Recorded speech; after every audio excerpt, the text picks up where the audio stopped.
और हम सब जिनको भी पूज रहे हैं वो सबके सब राजा ही लोग हैं। भगवान श्री रामचंद्र जी महाराज राजा हैं, राजनीति करिए। पहले हरिद्वार धर्म संसद में नफरत वाले बोल का बोलबाला रहा। संतों ने भड़काऊ भाषण दिए, हिंदू मुसलमान किया, जहरीले वीडियो वायरल किए गए। इस मामले में अब 3 लोगों पर केस हुआ तो साधु संत विरोध में खड़े हो गए। अब रायपुर में धर्म संसद में बापू को गाली देने वाले के खिलाफ देशद्रोह का केस दर्ज करने की मांग हो रही है।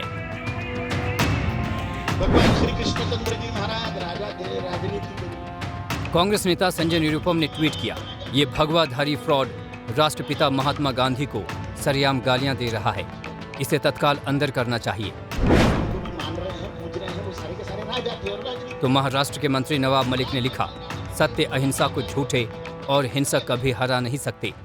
बापू हम शर्मिंदा हैं, तेरे कातिल जिंदा हैं। रायपुर में कांग्रेस की सरकार है। मुख्यमंत्री भूपेश बघेल खुद धर्म संसद में आने वाले थे, वो नहीं पहुंचे।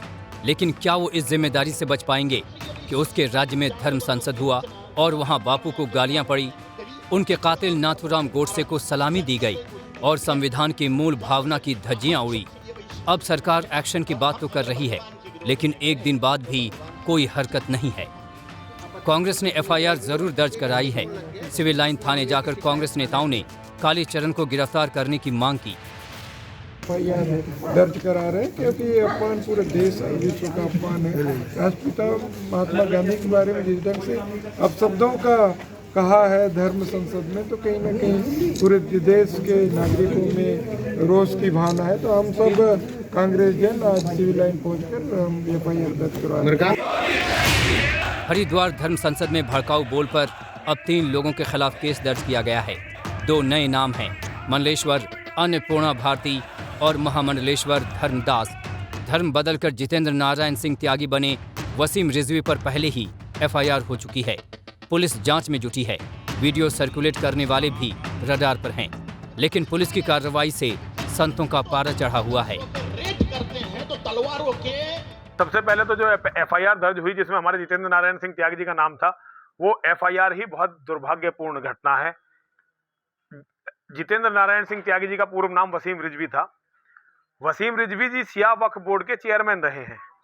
अगर वो कोई बात कहते हैं तो देश में उस पर एक बहस होनी चाहिए, उसकी जांच पड़ताल होनी चाहिए कि वो सच बोल रहे हैं कि झूठ बोल रहे हैं। सच बोलने के लिए जो इस्लामिक किताबों में लिखा हुआ है, केवल उसे बोलने के लिए उन पर मुकदमा चलाया जा रहा है, उनके खिलाफ एफआईआर दर्ज हो रही है। ये बहुत ही बड़ा दुर्भाग्य है। और इससे भी बड़ा दुर्भाग्य ये है कि ये काम सनातन धर्म की आध्यात्मिक राजधानी हरिद्वार में हुआ है। तमाम लोग ऐसे इस बात को कह रहे हैं, पता करना चाहिए कि यहाँ पे किस प्रकार से इस्लामिक षड्यंत्र चल रहा है। अब आप सोचिए, एमआईएम के लोग हरिद्वार में हैं और एमआईएम का व्यक्ति जा करके हमारे खिलाफ जो तीर्थ क्षेत्र है जिसमें उसका प्रवेश वर्जित है, वह जा करके एफआईआर करा रहा है। ये शर्म की बात है।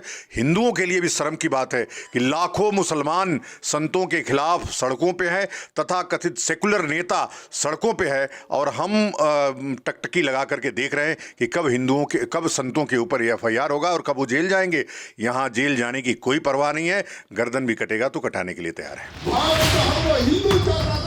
विवादित बयानों के लिए जाने जाने वाले कर्नाटक के बीजेपी विधायक टी राजा तो खुलकर संतों के बचाव में उतर आए। जो भी तिलक लगाए व्यक्ति, उसको या लूट लो या उसे खत्म कर दो, ये उस ग्रीन किताब में लिखा हुआ है। ये आतंकवादी कहता है। और कहां पर क्या हो रहा है हमारे हिंदू धर्म के प्रति, क्या षड्यंत्र चल रहा है, उसके प्रति भी आपको निगाह रखना है।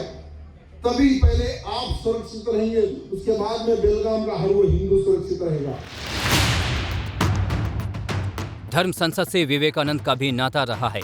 शिकागो धर्म संसद में अपने संबोधन से उन्होंने दुनिया का दिल जीता था। वो सर्वधर्म संभाव की बातें कर रहे थे, वो मानवता की बातें कर रहे थे, वो दुनिया की भलाई की बातें कर रहे थे। लेकिन अब धर्म संसद के मायने बदल गए हैं, जहां धर्म पर कम अधर्म की बातें ज्यादा हो रही हैं। क्या है तुम्हारे मंदिरों में? हरिद्वार से मुदित अग्रवाल के साथ हेमेंद्र शर्मा, रायपुर आज तक। पुलिस वाले धर्म